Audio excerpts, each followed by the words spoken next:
900 years ago, in 1082 AD, Kaifeng used to be the capital of the Song Dynasty, Bianliang.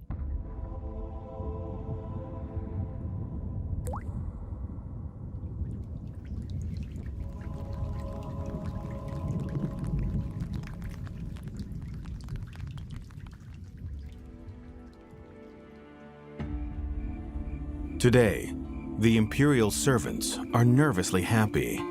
There's going to be a new prince.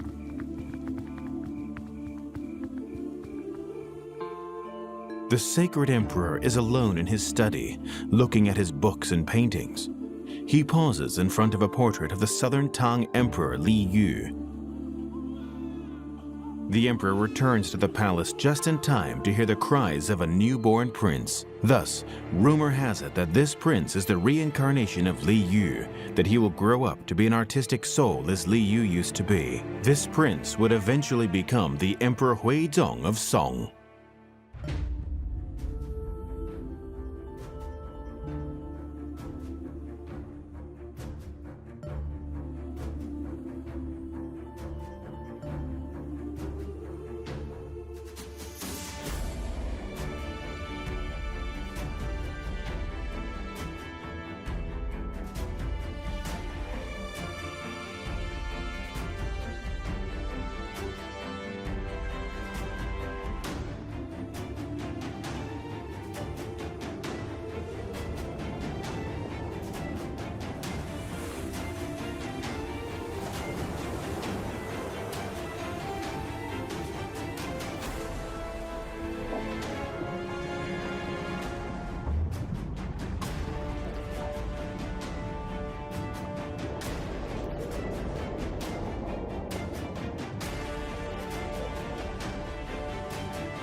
Emperor Huizong's reputation of being the reincarnation of Li Yu was probably conferred much later, but judging by the artwork he left behind, Emperor Huizong was undeniably talented. He was especially known for creating the slender gold style of calligraphy, which befits his self-conferred title of being the best man in the world. He even made calligraphy and painting two of the requirements in the official examinations. But the pinnacle of Song Huizong's artistic career is the 5 great kilns of the Song Dynasty. In the town of Shenhou in Henan, the old folks are still mesmerized by Yu opera.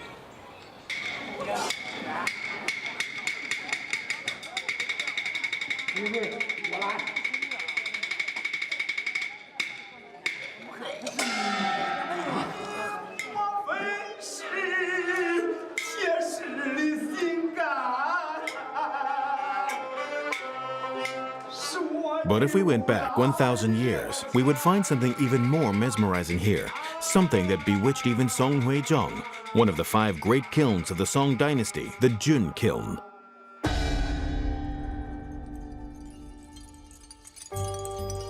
There is a saying that goes, 1,000 riches is nothing in the face of one Jian porcelain ware. What is this Jian ware that people refer to?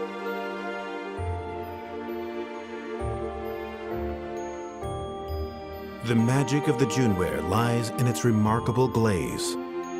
This mix of blue and purple wasn't painted on by the hands of talented artisans.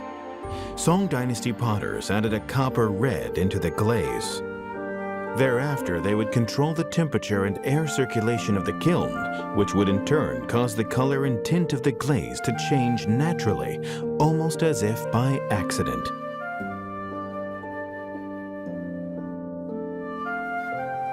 Because the results of this method were so unpredictable, this technique was eventually lost.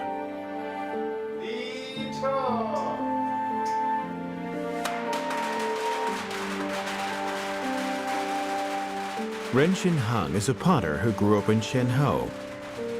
He has been making pottery in the style of the Song era for some time. He uses 2 ovens interchangeably to control the temperature of the kiln. But the color changes in the kiln are still unpredictable. Even in Huizong's time, 9 out of 10 attempts end in failure.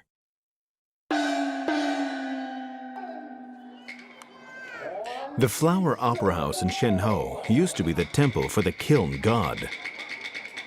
Now, people would gather there to reminisce about the ancestors' achievements over tea. Apparently, because of the Junware's colors, it was always used as a gardening pot in the palace.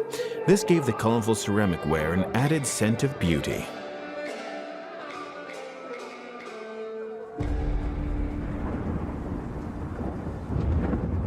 But Emperor Huizong probably preferred the more elegant Ru ware. According to legend, Huizong was taking a nap one day when he heard a passing thunderstorm. After the rain stopped, the clouds opened to reveal a calm, blue-green sky.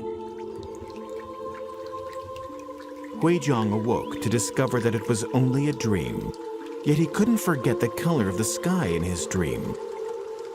And so he passed an edict for a kiln to produce a ceramic as green as the sky he saw in his dream. Although the veracity of the story is still disputed, Huizong definitely had a refined artistic taste. He was an emperor that lived in luxury and wealth. His simple and naive obsession with the color sky green is both fascinating and perplexing at the same time. There are 5 great kilns of the northern Song Dynasty: the Ru kiln, the Jun kiln, the Guan kiln, the Ge kiln, and the Ding kiln. Only the Ding kiln produced white porcelain. The other 4 kilns only manufactured celadon.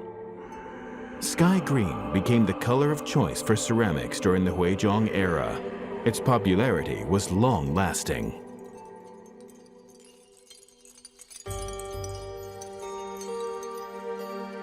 A hint might be found in Huizong's painting, Listening to the Qin, to explain his predilection for this color. As a devout Taoist, Huizong is wearing a Taoist robe as he burns incense and plays the qin. Taoism has always advocated for a removal from life, a certain humility in attitude. Perhaps Huizong's reverence for this modest color comes from this philosophy. Taipei's National Palace Museum houses a large collection of Chinese cultural artifacts, out of which there are 10 which are considered the most prized in the entire collection. 2 of these 10 pieces are Ru wares. This patternless sky green bowl is one of these treasures. It is one of only 70 pieces of Song Dynasty Ru porcelain wares in existence. Its design is simple and delicate. Its glaze soft and refined. Its elegance stands out from anywhere. It is a remarkable work of art. Out of all the ancient Chinese ceramics, Ru porcelain is the most beautiful and elegant. There is something even more beautiful about these Ru ware. If one takes a closer look, one would find tiny cracks all over the glaze. This is what potters call crazing. These cracks are originally flaws in the glaze, created by the high temperatures in the kiln. But Song Dynasty potters incorporated these flaws into the design of the piece.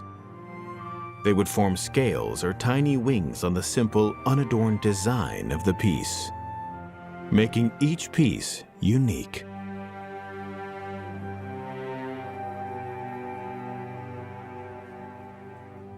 Ru ware did not last long, however.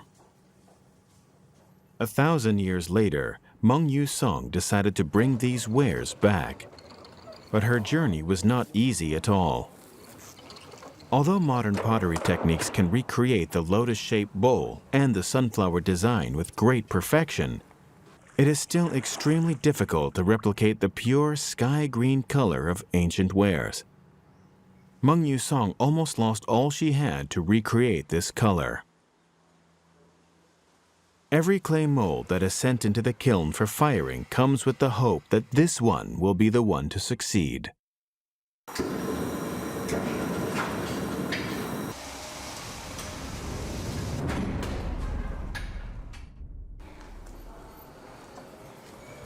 As the heavy kiln door opens, everyone's collectively holding their breath.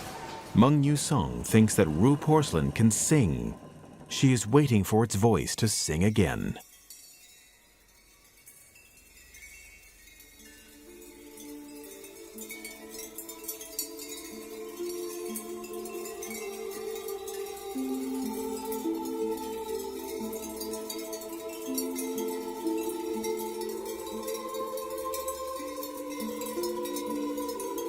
They hear it now. This is the sound everyone has been waiting for.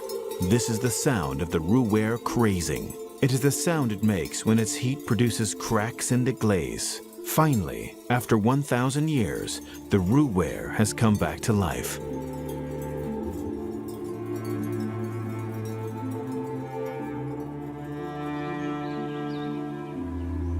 Flowers bloom and wilt. Clouds come and go. As the times change, these artifacts are all that remain of a time gone by. Seeing them makes us smell the scents of ancient Bianliang. It makes us hear the poetry and song coming through the shadows of the ancient world. It brings us a moment of eternity.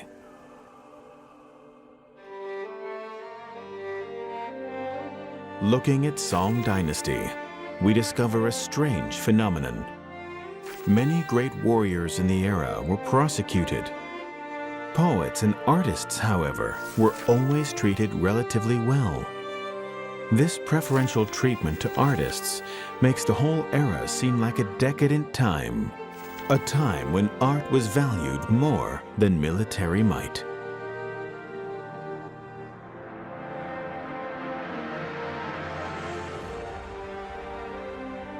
The famous painting, Along the River during the Qingming Festival, is a great representation of those times.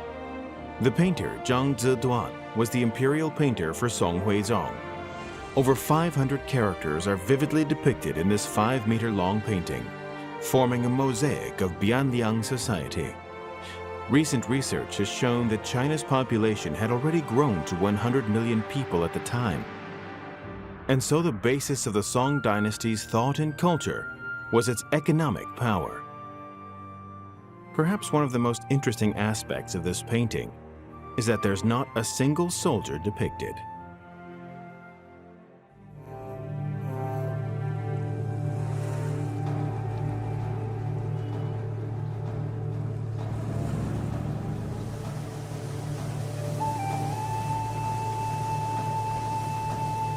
Five years ago to the day that Song Huizong ascended the throne, the port of Quanzhou in Fujian is bustling as usual. A big commercial ship is being loaded with goods. The owner of this ship is Li Chong. On a trip to Japan 3 years before, there was more demand for his goods than there was stock. This time, he's making sure that he has enough stock. In the inventory, he lists 4,000 porcelain bowls and 2,000 porcelain plates aboard his ship.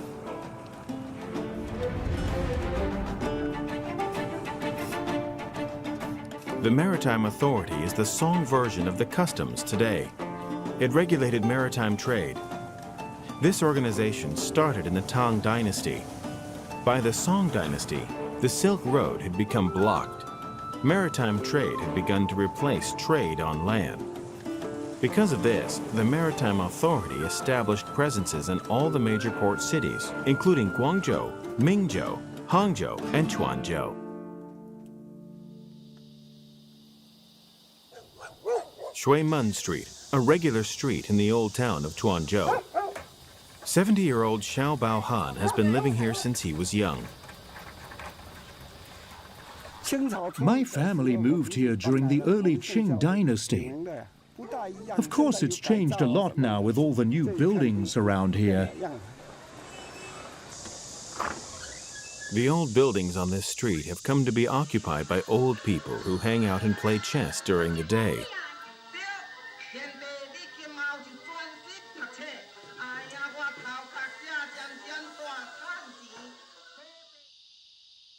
This painting is a depiction of the Maritime Authority in Quanzhou. It was painted by Xiao Baohan's son.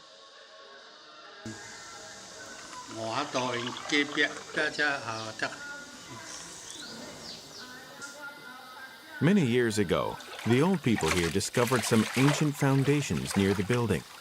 After some research, they discovered that this nondescript house was actually the maritime authority of Quanzhou during the Song Dynasty.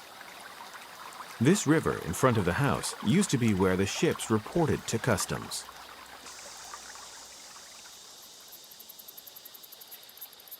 When I was young, all the kids would fish and swim there. This must have been such a busy place 900 years ago, full of bustling energy. It wasn't just Chinese businessmen like Li Chong who passed through here. Even Arab merchants from Western Asia must have paid their dues here.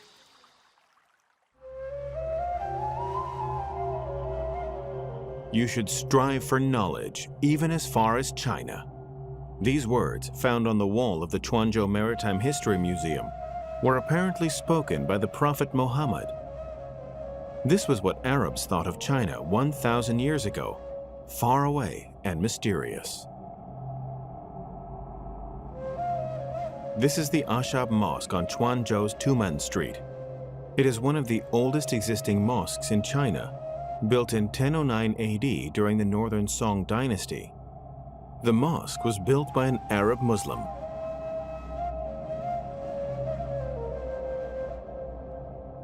Going through these doors, one can just imagine the Arab merchants gathering here to pray. Thanks to the wars that were ravaging the Silk Road at the time, the Arabs managed to dominate the maritime route of the sea. Even though the Europeans were wearing silk robes made in the Tang Dynasty, no one knew about the existence of the Song Empire. In order to take greater advantage of the situation, many Arab merchants decided to settle down in Quanzhou. These graves recall their history during that era, a bygone time of bustle and wealth.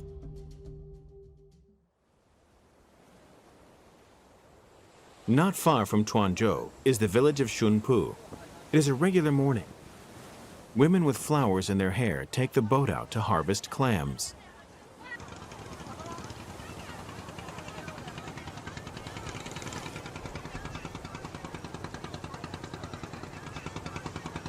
They only have 3 hours to complete their harvest before the tide rises. The sea is too unpredictable for the men to go out fishing, and so the women venture out in low tide to harvest clams in order to bring in more money for their households.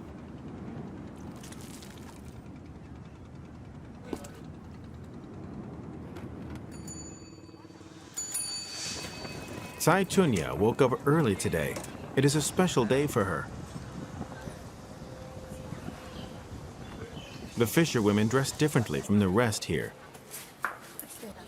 More incredibly, the villagers here claim to be either descendants of Arab merchants or the descendants of the great Song merchant Hu Shougang, who had a fleet of 80 merchant ships.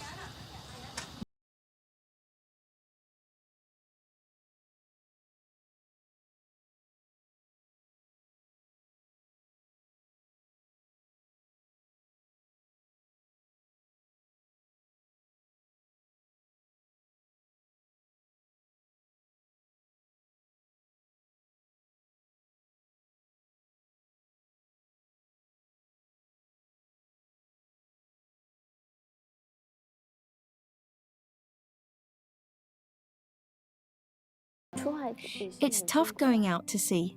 We have to be careful, especially when the waves are very big. Something could happen any time. I'm praying for everyone to be safe. My family, my boyfriend, my grandparents, everybody. I pray for them to be well.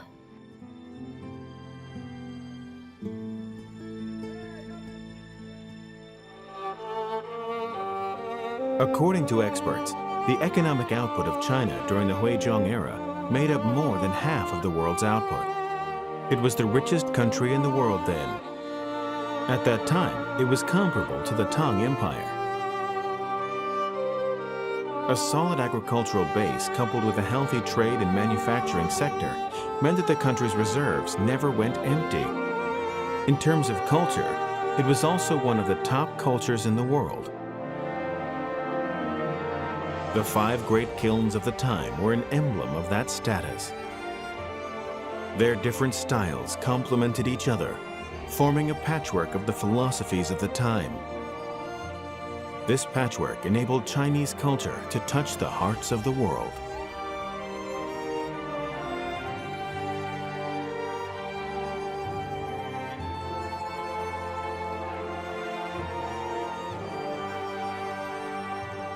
A few hundred years before that, Emperor Huizong of Song signed a treaty with the Khitan people exchanging money for peace, ushering in 120 years of tranquility.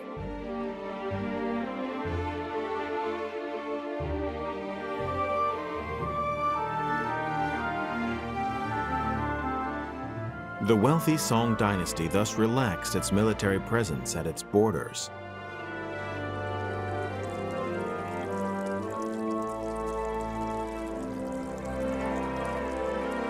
But money alone cannot quell the violence of greed. Soon, war took over the country, destroying the refined culture of the era. In 1127 AD, the Jurchen people took over the capital, taking Huizong and his son captive. All the tranquil and peaceful culture reflected in the painting along the river during the Qingming festival came to a violent end.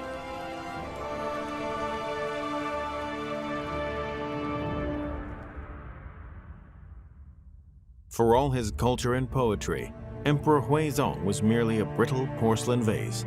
He was finally exiled to the north, his reputation destroyed.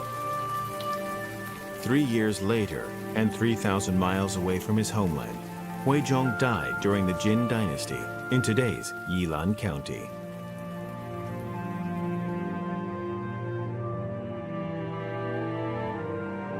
Along with the fall of the northern Song Dynasty, came the demise of Song pottery.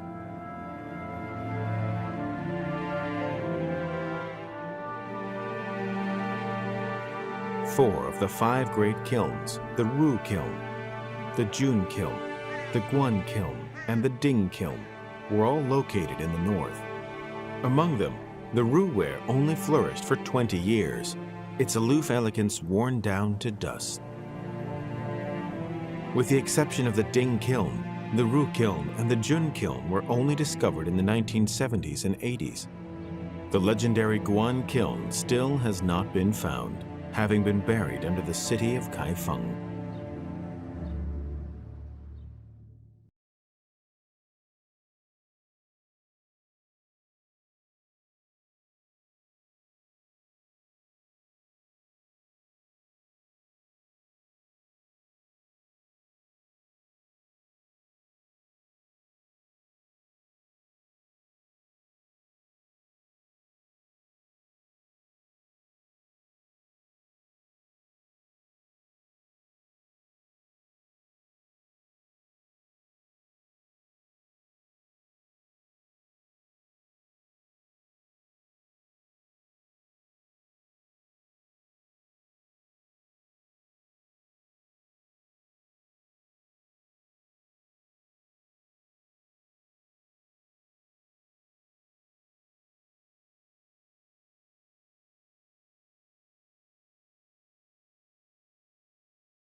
Longchuan and Zhejiang, the home of the famous Longchuan sword.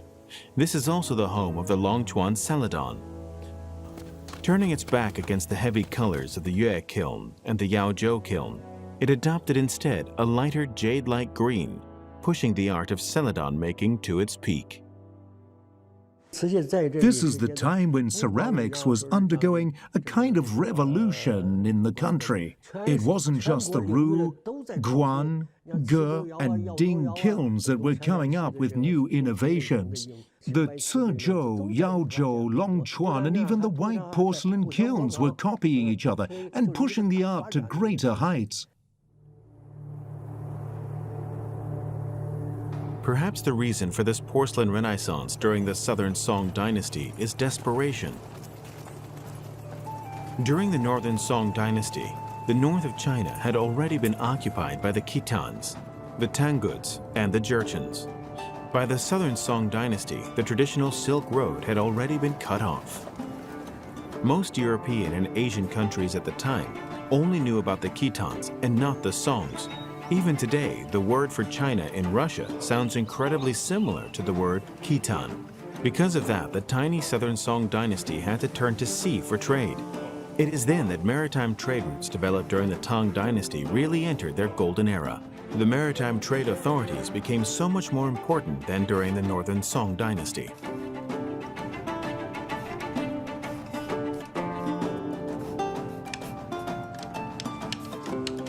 Emperor Gaozong knew the importance of trade, of course. He once wrote that if the maritime authorities were managed well, they could easily rake in millions in terms of profit, whereas porcelain was merely the plaything of the upper classes during the Northern Song Dynasty. Its commercial value was justly recognized during the Southern Song Dynasty. At that time, the maritime trade authorities in Quanzhou, Guangzhou, and Mingzhou were collecting 2.5 million strings of copper coins per year, making up a quarter of the country's total income. Porcelain wares in Quanzhou were worth their weight in gold. The Southern Song Dynasty encouraged trade. It controlled Zhejiang, Fujian, Guangdong, and the area south of the Yangtze River. It was already limited in its capacity for economic and political development due to its size. So it really encouraged trade, even though it was still primarily an agricultural economy. It recognized the importance of trade. According to records, the province of Guangdong alone was producing 130 million porcelain wares a year. In his Zhu Fanji, the head of Fujian's Maritime Trade Authority, Zhao Ru, claims that the Southern Song Dynasty had trade ties with 15 countries and territories. But records show that this number is a conservative estimate. The Japanese scholar Mikami Tsugyo wrote that since the 9th century, Chinese ceramics could be found in all cities of Mesopotamia.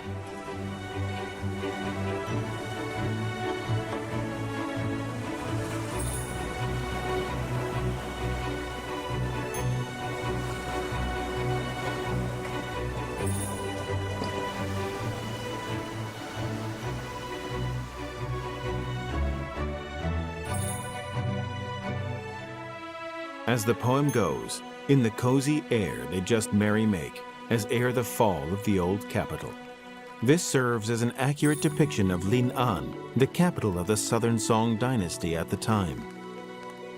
Under the spell of drink and song, the people would sing and dance in their courtyard gardens.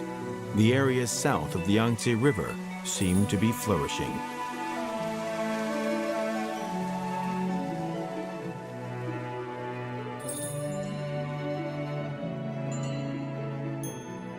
At this time of decadence and decay, a monk from Japan headed west to China on a pilgrimage.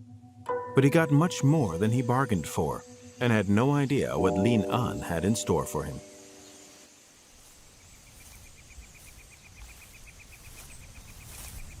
Tiantai Mountain in Zhejiang, Master Sheng Hui enjoys the quietness here. Amidst the isolation, there are only fellow monks and the delicate Yunwu tea that only grows on the mountain.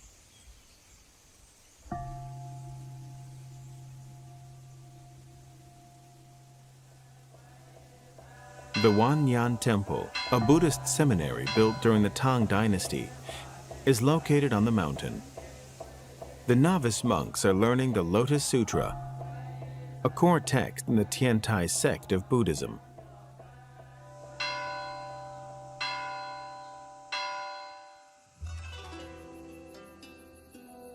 "800 years ago, during the southern Song Dynasty, some of the monks studying here did not speak Chinese fluently.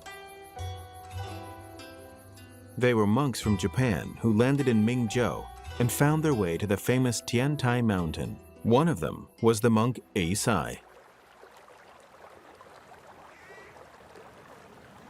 Zen was popular during the Song era. Because of its cleansing properties, tea was a natural fit for the Buddhist lifestyle at the time. The monks in the temples began drinking tea as well. The ritual behind the tea ceremony became an important part of Zen practice, and remains so till this day. Zen began in China with Baijiang Huaihai, who established the pure rules of Baijiang. Most Zen temples started practicing Buddhism according to these rules, and drinking tea was a big part of it.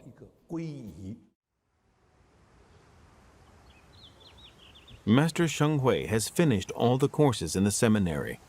He is trying to follow the ancient rule of attempting enlightenment with every gesture.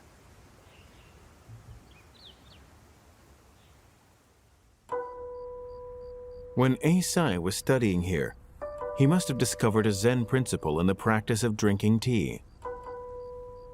There is no way for us to know what he discovered, but he must have discovered something very extraordinary.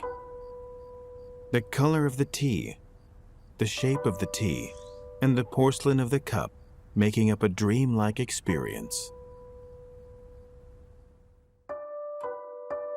Unlike the elegant tea bowls of before, this tea bowl is black and heavy with heavy hare's fur patterns drawn upon it. When tea is poured into it, with the heat of the water and steam, it is as if the time falls into another boundless dimension. It is as if a multitude of light is finding its way through the mysterious night.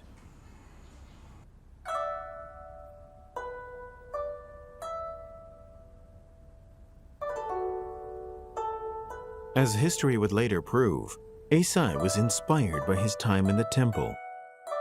The locals at Tiantai Mountain were obsessed with brewing tea.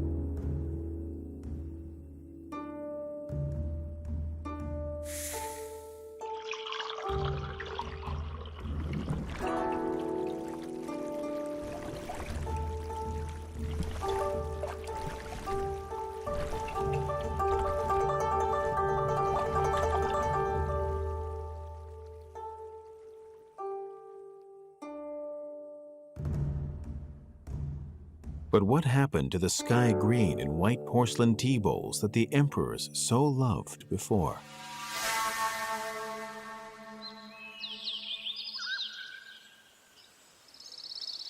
The black tea wares of the Southern Song era are not related to Celadon at all. They originate from Bianliang under the Wu Yi Shan. Surprisingly, few people know of these wares' existence today.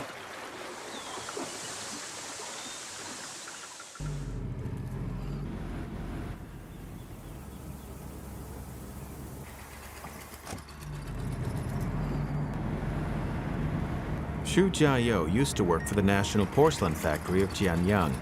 Ever since the factory changed management, he became a truck driver. 20 years later, however, he didn't expect to go back to his old profession. It's my passion. I can't help it. I love it. I never forgot how to make porcelain. Really. It is 3 in the morning. Xu Jiayou hasn't slept for an entire day. He's firing a blackware in the dragon kiln. He has been laboring over this for almost 3 months now. The wood fire goes from the end of the kiln to the middle. The further back it goes, the more careful he must be. Once day breaks, he can finally stop the fire.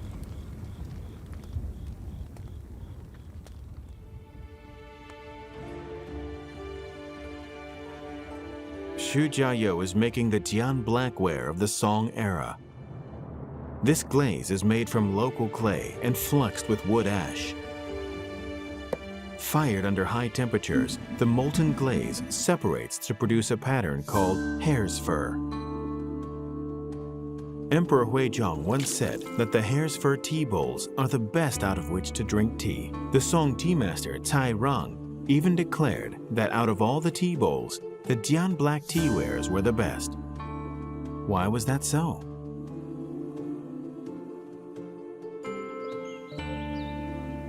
According to historical records, people in the Song Dynasty drank tea that was half fermented. The tea leaves were then pounded into powder and made into a milkish white tea. Cai Rong once wrote that the whiter the tea, the blacker the tea bowl should be.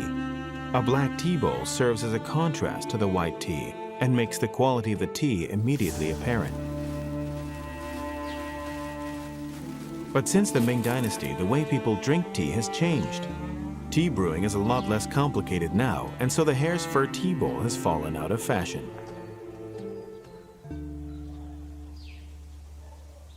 Yet, Xu Jiayou still persists in his mission.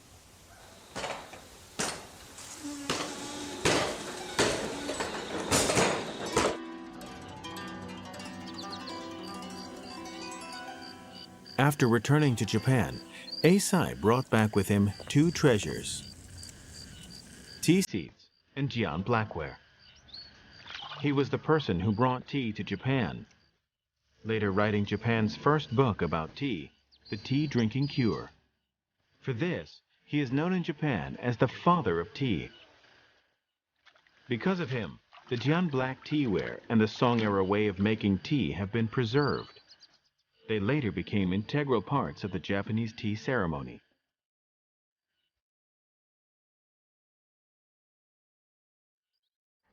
Tea bowls, flower arrangements, flower vases, incense, and incense bowls are all important elements of tea drinking. This was the culture of the Song Dynasty.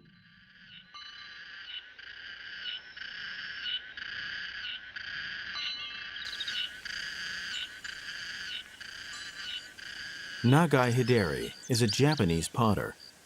Ever since his father died, he only drinks tea in the black teawares he makes himself as a sign of respect for his father.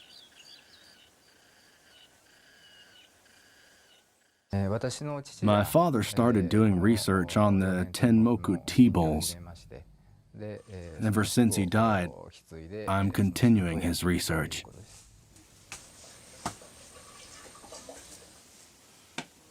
He has visited Bianliang numerous times to study pottery. He even insists on importing all the materials from Bianliang so as to produce authentic Jian ware. Every time I made something, it was a failure. But I persisted for 10 years. I worked really hard on it. Bit by bit, I learned more about the process, but it has been really tough.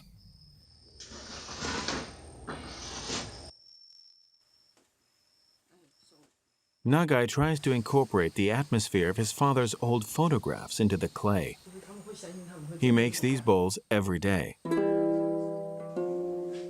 Finally, he manages to produce these quintessentially Japanese Tenmoku tea bowls.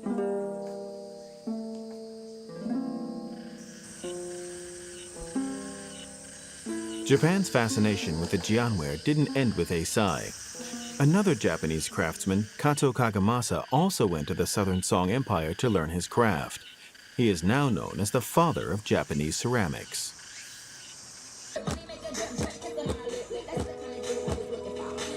In Sito,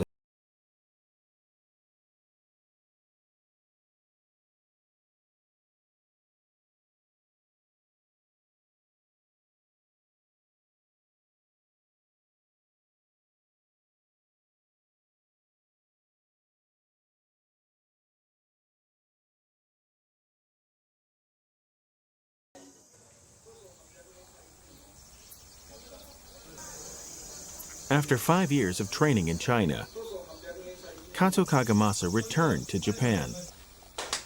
He set up a kiln in Sito to produce blackwares after discovering good clay here. It is here that he built his reputation. Strangely enough, the Sito style of ceramics consists only of earthenware and not porcelain. One wonders if it was because Kato did not master the art, or is it because the Japanese people prefer earthenware? Zen is very important in the Japanese tea ceremony, and so it is important for them to express the essence of mud through the ceremony. 1,000 years after the invention of porcelain, earthenware can still be found in many parts of the world. Only the Chinese people seem to be obsessed with making perfect porcelain. Despite imitators everywhere, the Chinese people at the time were trying to export their beautiful porcelain wares all over the world. The challenge was not how to get rid of these imitators, but instead how to export these fine and delicate handicraft pieces to those faraway destinations. Japan has always been in love with Chinese ceramics. They were always seen as treasures, as luxury items. This hasn't changed at all. Chinese ceramics still occupy an important place in the history of Japanese ceramics.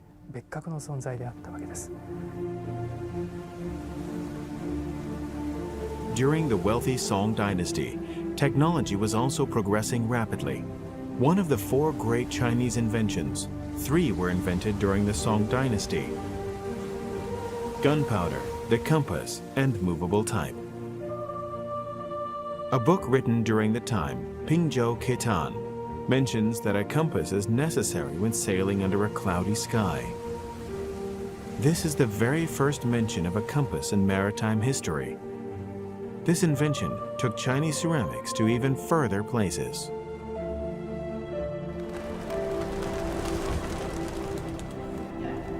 The Kaifeng Temple in Quanzhou is famous for its antiques.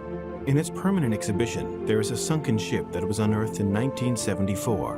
It has been dated back to the Song Dynasty. The sharp hull, the V-shaped body, and the numerous watertight bulkheads show that it was a ship meant for use at sea. The sharp hull lowers the ship's center of gravity during a storm. It allows more room for goods and reduces resistance when sailing in the water. The multiple watertight bulkheads means that even if water enters one compartment, it would not affect the rest of the ship. This technology predated its Western counterpart by a few centuries. The invention of the rudder especially made the ship easier to steer. A large Song-era ship had 10 masts and 10 sails. It typically transported up to 400 to 500 people with a capacity of 150 tons. There's been a lot of research done with shipwrecks. The ships used at the time weren't at all like the ships we use today. But still, they could transport 50 to 60,000 porcelain wares at once, all the way to the Indian Ocean and East Africa. As the southern Song Empire developed the trade routes for porcelain, the Europeans, not content with letting the Arabs dominate the trade routes, were also developing a trade route to South Asia. Together, the 2 trade routes, the European and the Arab, formed a complete route circumnavigating the globe.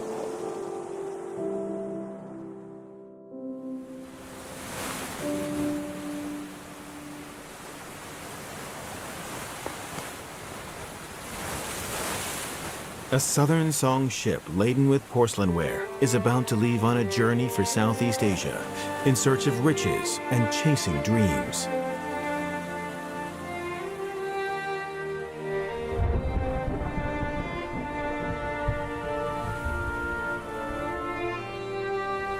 But the winds change. The dreams of those on board end prematurely with the sinking of the ship 20 nautical miles south of the port of Dongping in Guangdong. A giant wave dragged this heavily laden vessel to the bottom of the ocean.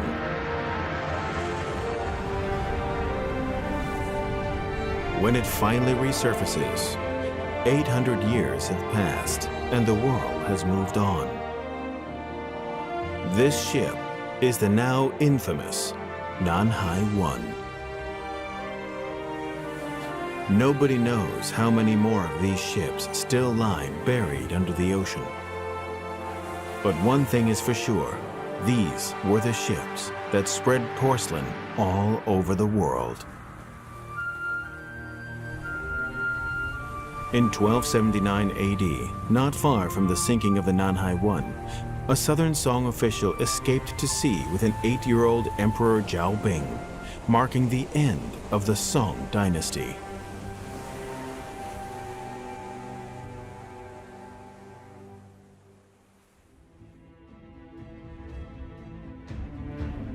Even though their riches spanned the entire world, the two Song dynasties couldn't prevent their own demise. The surprising thing is that the Song dynasty lasted more than 300 years in total, even longer than the powerful Tang dynasty. During these 3 centuries, it endured incursions from the Khitans, Jurchens, and the Tanguts. Even the Mongolian conqueror Mengke Khan died in a southern Song city. The Song dynasty truly only came to an end with the establishment of the Yuan dynasty. No one knows how much the land has gone through, except the land itself.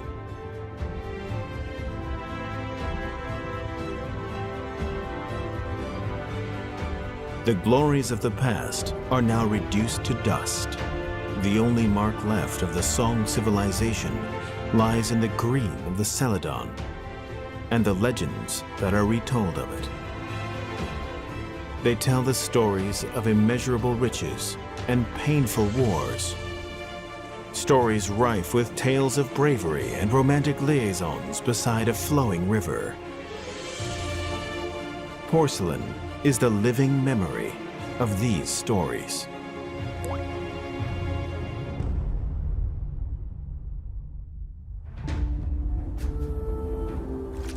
"800 years ago, European missionaries made the arduous journey east to spread the gospel. Riders on horseback carried the dreams of an empire. The shattered fragments of porcelain pieced together the story of an empire's downfall. This is the 4th episode of Porcelain Story, A Foreign Color.